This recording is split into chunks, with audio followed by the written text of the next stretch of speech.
الحمد لله وكفى والصلاة والسلام على سيد الأنبياء وعلى آله وأصحابه الأتقياء أما بعد. أعوذ بالله من الشيطان الرجيم. بسم الله الرحمن الرحيم. ألف لام ميم ذلك الكتاب لا ريب فيه. قال رسول الله صلى الله عليه وآله وسلم: العلم نور والجهل ظلمة. سبحان ربك رب العزة عما يصفون وسلام على المرسلين والحمد لله رب العالمين. حضرات مشایخ اعظام علماء اکرام عوام مسلمانان ورو، یقینا مناسب هم دادا سموږ د خپل وخت دا مېلمنو ته حواله کو او د هغو د علومو نه موږ استفاده وکړو.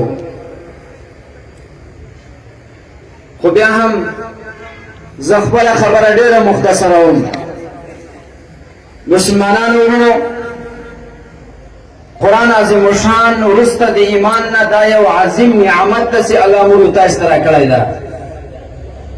علامه سیوطي رحمت الله تعالی علیه په منتقد او دغه رقم په اتقان المتراجم په دې دواړو کې را نقل کوي چې عظیم نعمت د انسان دپاره وروسته د ایمان نه هغه قرآن عظیم الشان ده.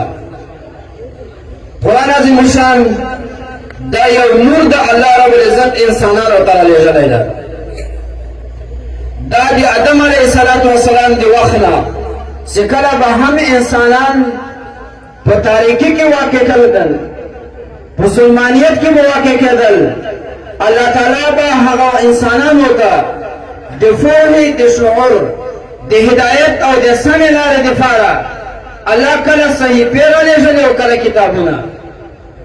یهود و نصارا، یهود چې کله په جاهلیت کې ولوېدل، په تاریکۍ او ګمراهۍ کې ولوېدل، الله رب العزت د دوی د پوهې دپاره الله تعالی تورات راولېږه.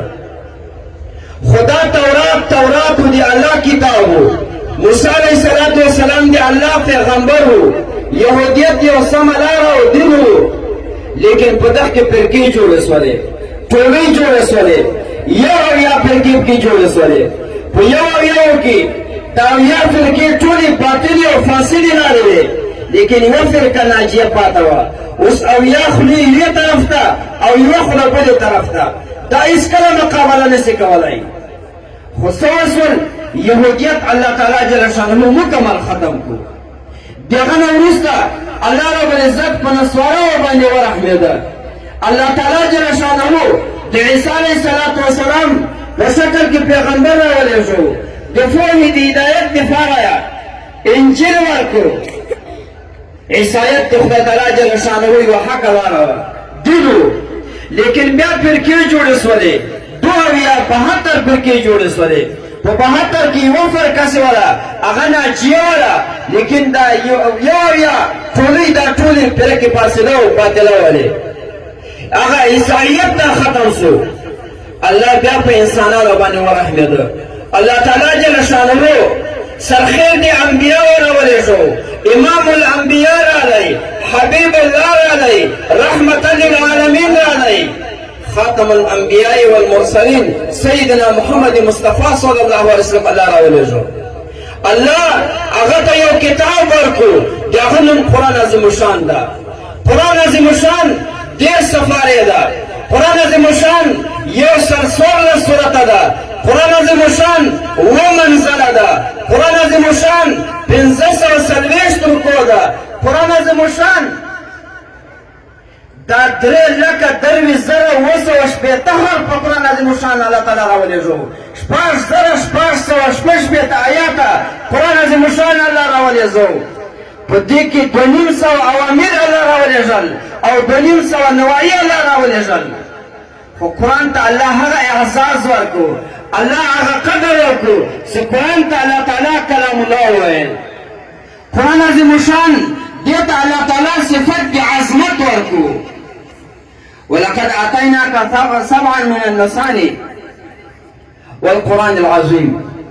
قرآن عظیم الشان ته الله هغه قدر کو سپیوی و حرف باندې الله تعالی جل شانه وین کې تلس نه کوي ور کوي سیدنا علی رضی الله تعالی عنہ فرمایي سلس نه کوي هر تور کوي سکله دي چا او دس نه بغیر دي او دس نه تلاوت کوي خصو کې با او دس تلاوت کوي بیا دیو په ځای باندې د لس په ځای باندې الله تعالی پنځه نه کوي په یو حرف باندې ور کوي اوس دا حافظان صاحبان سره ما اوس سوچ کاوه تقریبا دا قرآن بھی یاداو کم سے کم شل والی دا قرآن عظیم الشان ہر صورت ہر حرف دوی تلاوت کرائی دا تو حساب ورطا وکاو ما حساب ورطا کاو سے پنزل سواری دوی قرآن عظیم الشان خالی صرف پروائے لئی پنزل سواری یو اتیا